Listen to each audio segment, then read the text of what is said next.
Thanks for being part of an LRK group. We're excited that you're embarking on a journey to push back against contempt and polarization in our society.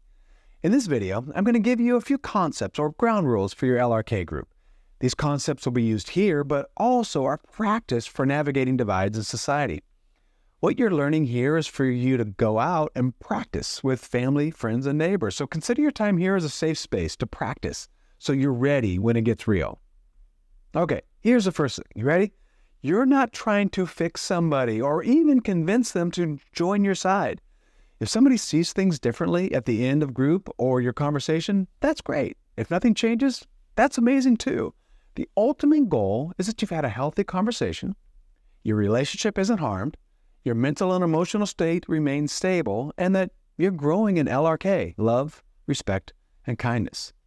Now here's 4 things that will set the stage for you to successfully live LRK in your conversations. Here's the 4 things. You ready? Open-handed, open-minded, open-hearted, and then open your mouth. Now let's talk about these 4 things. Open-handed, open-minded, open-hearted, and then open your mouth. Approach the conversation open-handedly.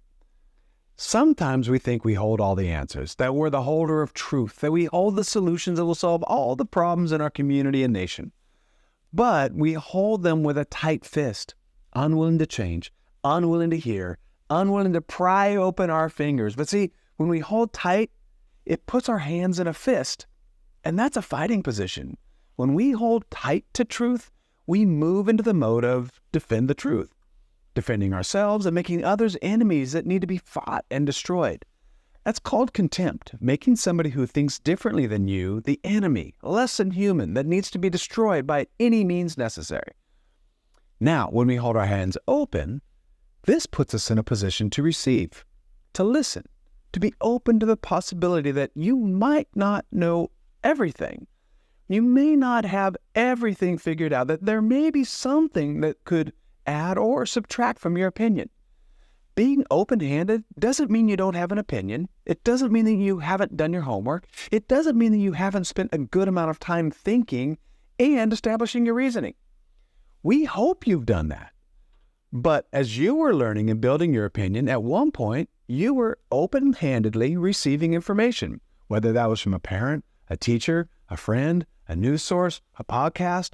You built this stance by learning from somebody or from some experience. Don't close up your hands and turn them into fists.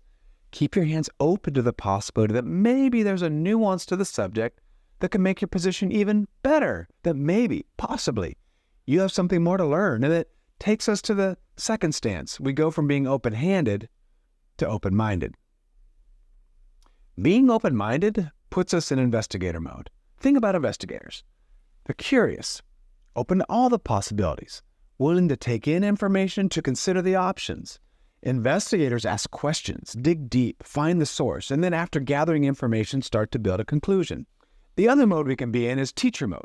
This is where we have all the answers and we pass on that information. We stand up in front of a classroom and it's very one-sided interaction, right? Teachers teach, students listen and learn. There's a time and a place for teacher mode, but being in the open-minded investigator mode helps us remain open-handed as we ask questions to gain understanding. Hear that. We ask questions to gain understanding. When our brains switch from teacher to investigator, our emotional level changes. We switch from, I have all the closed-handed answer stance to the open-handed, open-minded, curious mode that wants to dig deeper. It truly changes everything. We don't have to pass down our knowledge. We get to learn from somebody else. Here's some good open-minded, open-ended investigator questions. For instance, just this simple one. Tell me more. Or, I can see you really care about this. How did you become so passionate about this subject? Remember, the goal for being open-minded is to ask questions in order to gain understanding. Be truly curious. People know when you're just asking questions to set them up. But if you're truly curious in order to learn, your questions will exude LRK, love, respect, and kindness. Now, after approaching the conversation open-handedly and with an open mind, the next step is to be open-hearted. We all have physical hearts, and most of us have emotional hearts. Even though we know that our emotions aren't actually centered in our chest, this is a place where we feel pain, anxiety, joy. It's all centered right here. It's also where we connect with others.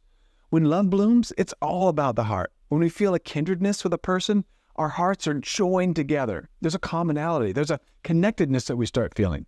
Now today, this is not about romance. It's about common ground. And that's the next step. It's to find common ground. When we're open-hearted, we find that place where we all connect. It's a place where you say, we both agree on this thing. We are clearly both passionate about this subject. We agree that immigration is important. We agree that finding solutions for the unhoused in a community is an issue. We agree that this issue is important. When we find common ground by being open-hearted, you'll probably actually find more common ground than you expected. If you've approached the subject open-handedly, open-mindedly, and then open-heartedly, you will find common ground, a place where you both stand arm in arm, shoulder to shoulder, and say, yes, we're connected on these things. Maybe not everything, but on these things, yes. Then finally, if you must, it's time to open your mouth and share your views. You've entered open-handed, you stayed open-minded, you were open-hearted, and if you must, you can now open your mouth and tell a little bit about how you see things, but with a love, respect, and kindness filter. Speak words that encourage and show love. Speak words that indicate respect for that person and their viewpoints. And finally, use kindness with your tone and words. If you approach all of your conversations open-handedly, open-minded, and open-hearted before opening your mouth, you'll be well on your way to living LRK, to living love, respect, and kindness. Let's have some great LRK conversations.